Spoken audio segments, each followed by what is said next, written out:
Assalamualaikum warahmatullahi wabarakatuh. Nama saya Kotunada Dinia Khairunisa, kelas 19A7 dengan NIM 190205281 dari Prodi D3 Rekam Medis dan Informasi Kesehatan Universitas Duta Bangsa Surakarta. Di sini saya akan menjelaskan tentang sistem digestif 2, dimulai dari usus halus. Dinding usus halus kaya akan pembuluh darah, mengangkut zat-zat yang diserap ke hati melalui vena porta atau vena terbesar. Dinding usus halus melepaskan satu lendir, yaitu berfungsi sebagai pelumas isi usus. Yang kedua, air, membantu melarutkan pecahan-pecahan makanan yang dicerna. Usus halus atau intestinum, makanan yang telah dicerna di lambung berbentuk him atau bubur usus dan akan masuk ke usus halus melalui sphincter pylori. Pada permukaan usus halus terdapat tonjolan-tonjolan yang disebut dengan villi. Fungsi villi yaitu memperluas bidang penyerapan usus halus sehingga proses absorpsi makanan menjadi lebih maksimal. Usus halus terbagi menjadi 3, yaitu duodenum, jejunum, dan ileum. Yang pertama, duodenum atau usus 12 jari. Bagian dari usus halus yang terletak setelah lambung dan menghubungkannya ke usus kosong atau jejunum. Merupakan bagian terpendek dari usus halus, dimulai dari bulbo duodenale dan berakhir di ligamentum tragus. Merupakan organ retroperitoneal atau tidak terbungkus oleh selaput peritoneum. Peritoneum adalah lembaran tipis yang melapisi rongga perut dan panggul dan menghasilkan cairan pelumas yang memudahkan bergerak dengan bebas. pH dari usus 12 jari atau duodenum yaitu 9. Terdapat 2 muara saluran dari pankreas dan kantung empedu. Yang kedua, usus kosong atau jejunum adalah bagian kedua dari usus halus di antara usus 12 jari atau duodenum dan usus penyerapan atau ileum. Panjang usus halus antara 6 sampai 8 meter. Permukaan dalam berupa membran mukus dan terdapat jonjol usus atau villi. Secara histologis dapat dibedakan dengan usus 12 jari, yakni berkurangnya kelenjar Brunner atau kelenjar submukosa yang berfungsi untuk melindungi usus dari zat asam. Secara histologis dapat dibedakan dengan usus penyerapan, yakni sedikitnya sel goblet dan plak Pierre. 3. Usus penyerapan atau ileum, bagian terakhir dari usus halus, panjang sekitar 2-4 meter dan terletak setelah duodenum dan jejunum dan dilanjutkan oleh usus buntu. Ileum memiliki pH antara 7 dan 8 atau netral atau sedikit basa. Banyak terdapat villi, gunanya untuk menyerap nutrisi, yaitu gula, asam amino, asam lemak, gliserol, vitamin, mineral, dan makanan yang belum diserap oleh jejunum. Yang ketiga, sukrase, mengubah sukrosa menjadi glukosa dan fruktosa. Yang keempat, lipase, mengubah lemak menjadi asam lemak dan gliserol. Yang keenam, erepsin atau dipeptidase, mengubah pepton menjadi asam amino. Yang terakhir, disakrase, mengubah disakarida menjadi monosakarida. Usus besar adalah bagian usus antara usus buntu dan rektum.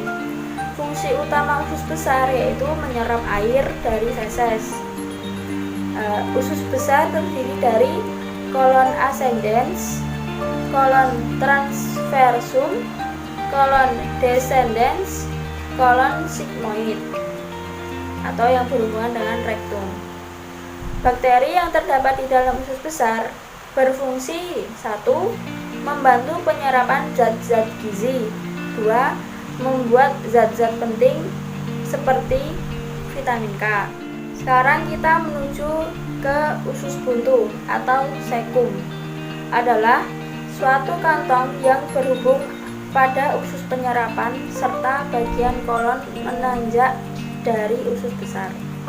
Fungsinya menyerap air dan garam yang masih tersisa, melindungi tubuh dari kerusakan akibat zat asing yang masuk ke dalam tubuh.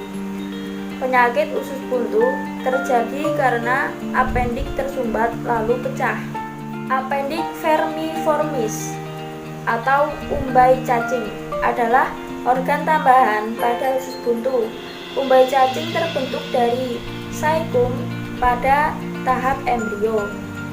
Umbai cacing berukuran sekitar 10 cm, tetapi bisa bervariasi dari 2 sampai 20 cm. Infeksi pada umbai cacing disebut apenditis atau radang umbai cacing. Apenditis yang parah dapat menyebabkan appendix pecah dan membentuk nanah di dalam rongga abdomen atau peritonitis, yang disebut juga infeksi rongga abdomen. Appendix mempunyai fungsi dalam sistem limfatik. Operasi yang membuang umbai cacing dikenal sebagai appendiktomi. Rektum dan anus. Rektum dari bahasa Latin regere atau meluruskan, mengatur, adalah sebuah ruangan yang berawal dari ujung usus besar dan berakhir di anus. Berfungsi sebagai tempat penyimpanan sementara feses. Biasanya rektum ini kosong karena tinja disimpan di tempat yang lebih tinggi, yaitu pada kolon descendens. Jika kolon descendens penuh dan tinja masuk ke dalam rektum, maka timbul keinginan untuk buang air besar.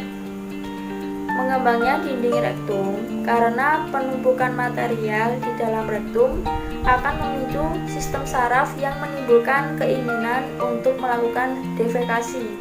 Jika defekasi tidak terjadi, seringkali material akan dikembalikan ke usus besar, di mana penyerapan air akan kembali dilakukan. Jika defekasi tidak terjadi untuk periode yang lama, konstipasi dan pengerasan feses akan terjadi. Orang dewasa dan anak yang lebih tua bisa menahan keinginan buang air besar, tetapi bayi dan anak yang lebih muda mengalami kekurangan dalam pengendalian otot yang penting untuk menunda buang air besar. Kemudian anus. Feses akan didorong mendekati poros usus atau rektum, sehingga timbul rangsangan buang air besar atau defekasi. Feses dikeluarkan dari tubuh melalui lubang yang disebut anus. Selanjutnya, pankreas adalah organ pada sistem pencernaan yang memiliki dua fungsi utama, yaitu 1. Menghasilkan enzim pencernaan, yaitu tripsin, amilase, lipase. 2. Hormon penting seperti insulin atau endokrin. Pankreas terletak pada bagian posterior perut dan berhubungan erat dengan duodenum. Pankreas terdiri dari dua jaringan dasar, yaitu acini, menghasilkan enzim-enzim pencernaan. Pulau pankreas menghasilkan hormon. Pankreas melepaskan enzim pencernaan ke dalam duodenum dan melepaskan hormon ke dalam darah. Enzim yang dilepaskan oleh pankreas akan mencerna protein, karbohidrat, dan lemak.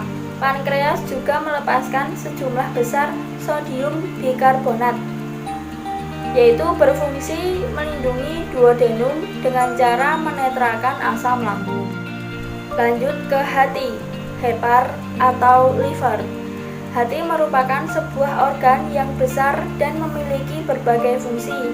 Beberapa di antaranya berhubungan dengan pencernaan. Zat-zat gizi dari makanan diserap ke dalam dinding usus yang kaya akan pembuluh darah yang kecil-kecil atau kapiler.